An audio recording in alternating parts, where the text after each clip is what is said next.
පෙබරවාරි 14 ලෝක ආදරවන්තයින්ගේ දවසේදී ඔයාගේ ජීවිතයේ මුල්ම ආදරවන්තයටයි මතක ඇතුව ඔයා එයාලට හරි ආදරේ කියලා කියන්නේ. මේ ලෝකේ අපිට මුලින්ම දැනුණු අපේ හඬට කලින්, නමට කලින්, හැඟීම් වලට කලින් දැනිච්ච ලස්සන ආදර කතාවක් තියෙනවා. අපි ඇස් විවර කරපු වෙලාවේ ඉඳලා අපේ අම්මගේ හදවත අපිත් එක්කම බැඳලා තිබ්බා.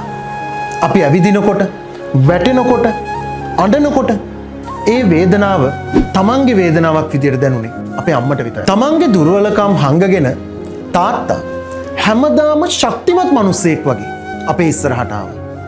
කවදාවත් මට මහන්සි කියන එක නැතුව අපේ අවශ්‍යතාවල් හොයන්න එයා රෑ දවල් දෙක මහන්සි වුණා. චූටි හරි වෙලාවකට ඔයා කල්පනා කරලා තියෙනවද? ඈත පුටුවක ඉඳන් තාත්තා මොනවද එච්චර කල්පනා කරේ කියලා. හැබැයි කාලයක් ගියාන් පස්සේ අපි කාර්ය බහුලයි කියලා කියන්නේ, අපිට වෙලාවක් නැහැ කියලා කියන්න හේතු දහස් ගාණක් හැදෙනවා. හැබැයි කල්පනා කරලා බලන්න, අම්මටයි තාත්තටයි අපි වෙනුවෙන් වෙන් කරන්න තිබුණු කාලය අදටත් වෙනසක් වෙලා. හෙට කියලා දවසක් අපේ ජීවිතවලට එයිද නැද්ද කියන්න අපි කවුරුවත් දන්නේ නැහැ. ඉතින් අපිට අද පුළුවන් නේද අම්මටයි තාත්තටයි ආදරෙයි කියලා කියන්න. අම්මා ළඟ ඉන්න වෙලාවට එයාට ආදරෙන් කතා කරන්න. තාත්තා ළඟ ඉන්න වෙලාවට එයාට ශක්තියක් වෙලා එයාගේ අත ශක්තිමත් වල්ලගන්න. මට කාලය නැහැ කියලා කිසිම වෙලාවක අම්මගෙනුයි තාත්තගෙනුයි දුරස් වෙන්න හිතන්නවත් එපා.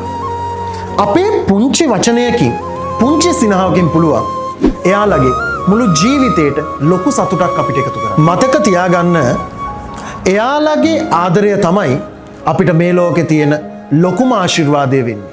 ඉතින් එයාලා අපි අතර ඉන්න කාලයේදී එයාලට ආදරේ ප්‍රකාශ කරන්න. පෙබරවාරි 14 ලෝක ආදරවන්තයින්ගේ දවසේදී ඔයාගේ ජීවිතයේ මුල්ම ආදරවන්තයටයි මතක ඇතුව ඔයා එයාලට හරි ආදරේ කියලා කියන්න.